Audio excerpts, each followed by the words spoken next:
Friends రీసెంట్‌గా నేను 10,000 లోపు బడ్జెట్‌లో ఏ మొబైల్ కొనాలి అనే దాని గురించి చెప్పాను కదా! సో, దాంట్లో చాలామంది అడిగిన కామెంట్ ఏంటి అంటే 20,000 లోపు బడ్జెట్‌లో మొబైల్ సజెస్ట్ చేయమంటున్నారు. ఈ వీడియోలో దాని గురించే మాట్లాడదాం.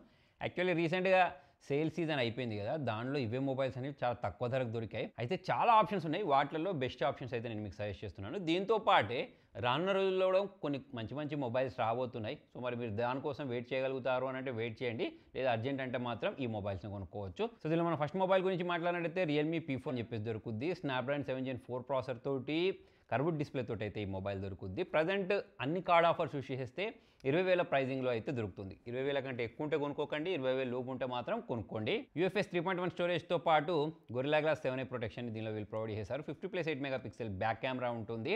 కెమెరా పర్ఫార్మెన్స్ కూడా బాగుంటుంది. అంటే ఈ మొబైల్ అనేది నాకు ఒక ఆల్రౌండర్ మొబైల్ లాగా అయితే అనిపించింది. సో, ఇందులో మనకు 7000 mAh బ్యాటరీతో పాటు 80 వాట్స్ ఫాస్ట్ ఛార్జర్ కూడా ఉంటుంది. చెప్పాను కదా 20,000 లోపు ఉంటే ఈ మొబైల్‌ని అయితే కొనుక్కోవచ్చు. ఇక లేదు నాకు ఓన్లీ పర్ఫార్మెన్స్ సెంట్రిక్ మొబైలే కావాలి అంటే పోకో వాళ్ళ X7 Pro తీసుకోవచ్చు. ఇందులో మనకు MediaTek Dimensity 8400 అల్ట్రా ప్రాసెసర్తో పాటు UFS 4.0 స్టోరేజ్ టైప్‌ని అయితే ప్రొవైడ్ చేశారు. స్టోరేజ్ టైపు దీని పర్ఫార్మెన్స్ అంతా చాలా బాగుంటుంది. కాకపోతే కెమెరా పర్ఫార్మెన్స్ మాత్రం మీకు అంత అప్ టు మార్క్ అయితే ఏమి ఉండదు. అయితే ఇది ఫ్లాట్ డిస్ప్లే మాత్రమే. గొరిల్లా గ్లాస్ 7 ప్రొటెక్షన్ ఉంటుంది. దీంతో పాటు IP6869 వాటర్ రెసిస్టెంట్ కూడా ఉంటుంది. ఒకవేళ మన మొబైల్ నీళ్ళల్లో జారి పడిపోయినా కూడా టెన్షన్ ఏమి ఉండదు. 6000 mAh బ్యాటరీ ఉంటుంది. 50+8 మెగాపిక్సెల్ బ్యాక్ కెమెరాని అయితే ప్రొవైడ్ చేశారు. ఒకవేళ మీకు మంచి గేమింగ్ ఫోన్ కావాలి, ఫ్లాట్ డిస్ప్లే అయినా పర్లేదు అనుకుంటే ఈ మొబైల్ని చూడొచ్చు. లేదు నాకు ఓన్లీ కెమెరా సెంట్రిక్ ఫోన్ మాత్రమే కావాలి, పర్ఫార్మెన్స్ నాకు అంత ప్రియారిటీ కాదు అనుకున్నప్పుడు వివో వాళ్ళ వివో T4R అని చెప్పేసి ఒక మొబైల్ తీసుకొచ్చారు. MediaTek Dimensity 7400 ప్రాసెసర్ని యూస్ చేశారు. 50+32 మెగాపిక్సెల్ బ్యాక్ కెమెరా ప్రొవైడ్ చేశారు. 4Kలో selfie cam back cam use చేసేసి వీడియోస్ని రికార్డ్ చేసుకోవచ్చు. చాలా మంచి ఫొటోస్, చాలా మంచి పోర్ట్రేట్స్ని ఇది క్యాప్చర్ చేయగలుగుతుంది. వీడియోస్ కూడా మనకు చాలా స్టేబుల్గా రికార్డ్ చేయడంతో పాటు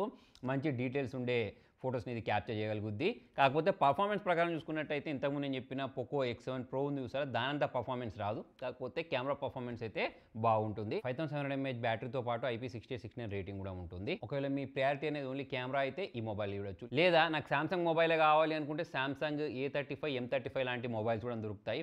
సామ్సంగ్ మొబైల్స్ యొక్క ప్రత్యేకత ఏంటి అంటే యూఐ అనేది బాగుంటుంది. అప్డేట్స్ అనేవి చాలా కాలం పాటు వస్తాయి. కాకపోతే పర్ఫార్మెన్స్ మాత్రం బాగుండదు. గేమింగ్ కోసం పనిచేయదు. అయితే మీకు డిస్ప్లే క్వాలిటీ బాగుంటుంది, బిల్డ్ క్వాలిటీ బాగుంటుంది. దీంతో పాటే మన యూఐ అనేది బాగుంటుంది. కెమెరా పర్ఫార్మెన్స్ కూడా బాగుంటుంది. ఇక లేదు నా బడ్జెట్ 16,000 అనుకున్న వాళ్ళు రియల్మీ P4 కూడా తీసుకోవచ్చు. దీనిలో MediaTek Dimensity 7400 ప్రాసెసర్ ఇచ్చినా సరే 7000 mAh battery 80 watt fast charger ఇచ్చిన కారణంగా మీకు మంచి బ్యాటరీ బ్యాకప్ వస్తుంది. UFS 3.1 స్టోరేజ్ టైప్ని కూడా వీళ్ళు ప్రొవైడ్ చేశారు. స్టోరేజ్ టైప్ కూడా ఫాస్ట్గా ఉంటుంది. సో, మొత్తానికి ఫ్రెండ్స్ నాకు 20,000 బడ్జెట్లో బాగున్నవి అని అనిపించినవి. ఇంకా నేను ఏమైనా మిస్ చేస్తుంటే కింద కామెంట్లో రాయండి. ప్లస్ మీకు ఇంకా ఏ బడ్జెట్లో మొబైల్స్ కావాలో దాన్ని కూడా కింద కామెంట్లో రాయండి. వీటన్నిటికి సంబంధించిన లింక్స్ అనేవి నేను ఇక్కడ ట్యాగ్ చేసి పెడుతున్నాను. లేదా మన టీటీటీ లూట్స్ టెలిగ్రామ్ ఛానల్ ఉంటుంది, అందులో కూడా లింక్స్ పోస్ట్ చేస్తాను. మరి మీరు ఒకవేళ 20 నుంచి 25,000 లోపు బడ్జెట్లో ఏ మొబైల్ కొనుక్కోవాలి అనుకుంటే దానికి సంబంధించిన లింక్ అనేది కింద కామెంట్ కూడా నేను పిన్ చేసి పెడతాను. Thank you.